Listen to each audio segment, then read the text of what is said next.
Sa ibang balita, maraming mahihirap at karapat-dapat na mag-aaral ang inaasahang makapagtatapos ng kurso sa kolehiyo. Ito'y sa ilalim ng Students Grants in Aid Program for Poverty Alleviation. Ayon sa Commission on Higher Education, sa pamagitan nito ay maiahon sa karalitaan ang maraming Pilipino. Si Dina Paglitan nag-uulat.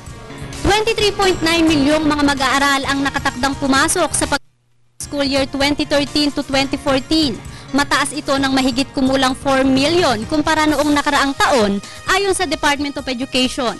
Kaya naman upang lalo pang palawakin ang pagsugpo sa kahirapan sa pamamagitan ng edukasyon, muling nagbigay ng scholarship ang Commission on Higher Education kasama ang Department of Social Welfare and Development at Department of Labor and Employment sa mga kwalipikadong estudyante para magpatuloy ng kanilang kolehiyo. Ito na ang ika-2 taon ng scholarship program kung saan sa ilalim nito mayroong 60,000 pesos kada taon ang matatanggap ng mga mag-aaral. Kabilang na ang kanilang tuition fees, food, medical at accommodation. Kaisa nito ang mahigit 30 colleges at universities nationwide. Ilan naman sa requirements ng nasabing scholarship ang pagiging miyembro ng 4Ps ng DSWD, ang pagiging physically fit, mayroong satisfactory rating at nagtapos ng 4th year high school. Mayroong 4,041 benepisyaryo ang nasabing scholarship na nagsimula ng mag-enroll noong Enero.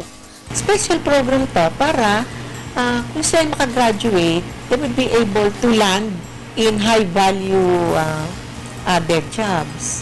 Siniguro rin ng pamunuan ang pagkakaroon ng mga magtatapos sa ilalim ng scholarship. Bago sila graduate, yung intervention na gagawin ng DOLE, so priority sila na ihahanap ng mga high-value other jobs na kung saan pwede silang mag-work. Para sa Telebisyon ng Bayan, ako si Dina Paglitan.